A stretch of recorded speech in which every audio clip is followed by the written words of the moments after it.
paper I wrote for my English composition class with Miss Hume here.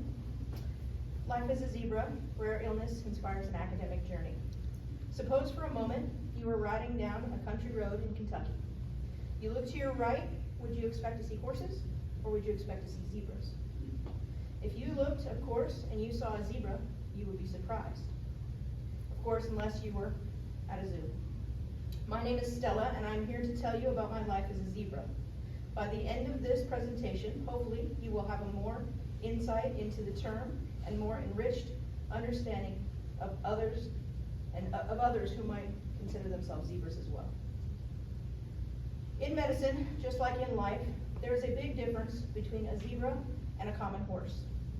Doctors are taught that when they hear hoofbeats, they should suspect horses, not zebras. This idea was first introduced in medicine in 1940 by Theodore Woodward. Dr. Woodward taught his students that when learning to diagnose patients, they should seek out the most common cause of symptoms of horses, rather than some extreme rare disease, the zebra.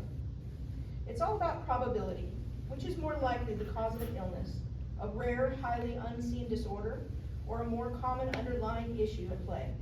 Sometimes, however, all the signs and symptoms truly do point to that 1 in a million real-life zebra. I am a zebra.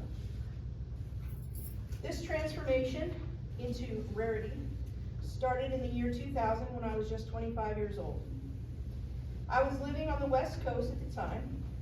That year, I suddenly began to feel a small lump in my right neck area around what I thought was my lymph node. Shortly after that, I began to have a painful earache in my right ear. This pain and discomfort lasted some time, and I tried to seek out treatment for it.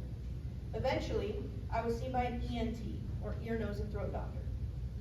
He looked in my ear and my throat, and he said he couldn't see any issues. No hoofbeats. The pain was beginning to get very intense, and he gave me antibiotics and sent me along my way. I'll never forget returning to his office in tears at my next visit because the pain was so strong that it kept me up at night.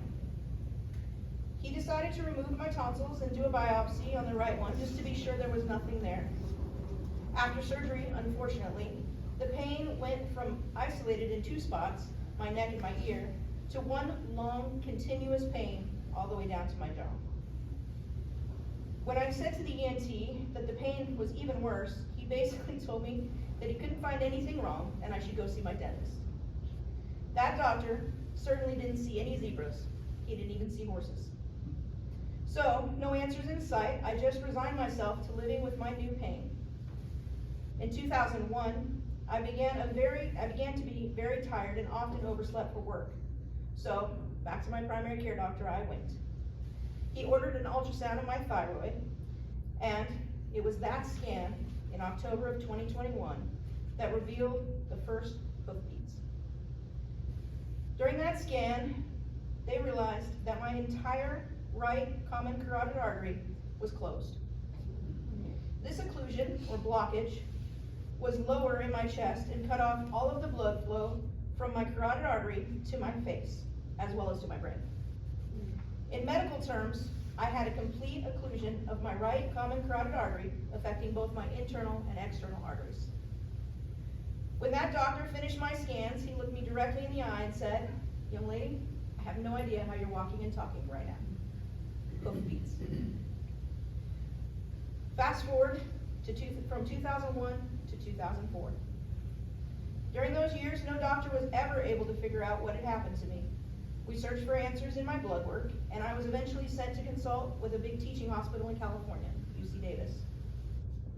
While they also could not understand what was causing me to lose flow in my carotid artery, they did know that I should go see a rheumatologist.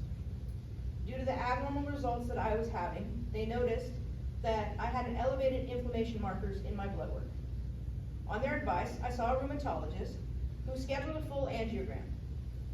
That's where they run a wire into the arteries looking for any inflammation. The results of that scan read, no signs of vasculitis, no horses. So again, I went along my way. Over time, the pain in my face was starting to ease and I tried to resume a normal life. On October 11th, 2005, another ultrasound was performed after I took myself to the ER. During that scan, hoofbeats started to fill the room. Shortly after that exam, I was admitted to the hospital. Everyone was hurrying around, and there was a buzz in the air. Could it be? Could she really be a zebra? In fact, I was. That was the day I finally got my diagnosis. I had a very rare form of vasculitis known as Takayasus Arteritis, or TA. Remember that scan a year prior, no signs of vasculitis? Zebras are really good at hiding. I learned that night that the artery feeding my right arm, my subclavian, was 50% closed, or stenosed in medical terms. I had finally earned my stripes. Over the years since that diagnosis, I like to tell people that I became a professional patient. Tests, scans, doctor's offices, and lots of prednisone.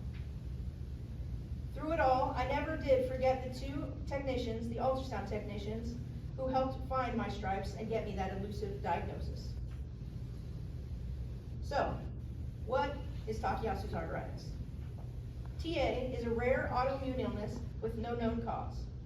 It affects 1 to 2 people per year per million head of population. Zebra. Another notable thing about TA is not just that it's so rare, it's that it affects mostly young women between 20 and 40. If there is a male with TA, he's a super zebra.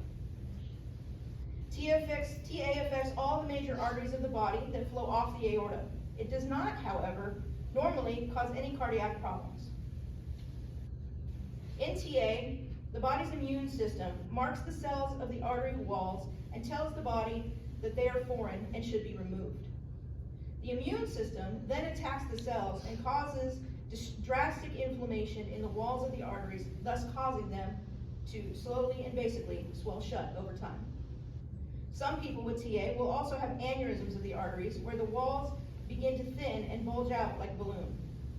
TA can be fatal if left untreated, and often complications such as stroke or other major complications are what will lead to a patient's death. So, how did I get from a 30-year-old newly diagnosed TA patient to a 47-year-old student at Greenville Tech? The answer is simple. Every member of the medical field that I met along the way. Well, except perhaps that ENT. The first 10 years living with and learning about TA, I found myself beginning to love the human body. The only reason I am able to walk and talk right now is something called the circle of Willis. It takes the blood up from my left carotid artery and moves it around the circle to feed the right side of my brain. Over time, I started to wonder if I could possibly learn more. I've been working in the criminal justice field for over 20 years, but my heart longed to keep learning about this amazing body that God designed. Over the years, I have investigated going into school for the ultrasound program somewhere, but there was no schools near me where I lived on the West Coast. In September of 2015, I moved to Greenville. I quickly learned that Greenville Tech offered a program in ultrasound. I was worried about being an older student. I was 42 at the time. I had always thought highly of those amazing ultrasound technicians that helped me, and I dreamed about changing my career and doing something like that. Finally, I decided to take the leap. I enrolled in tech in 2018 part-time and began earning my associate in science. My intention was to go into the ultrasound program, but I quickly learned how much work my right arm would have to do. I changed my plans and plotted a course for radiology. One point of advice I have for adult students working full-time is baby steps. I enrolled for 2 classes a semester. I knew that at that pace it was going to take me a long time to complete, but I had a goal. It was so exciting to take biology classes. I loved med-term. It was like learning a second language. Last year, I applied for the radiology program, but because of COVID, there were more applicants than normal, and I missed the cutoff by just a few points. I was disappointed but not discouraged.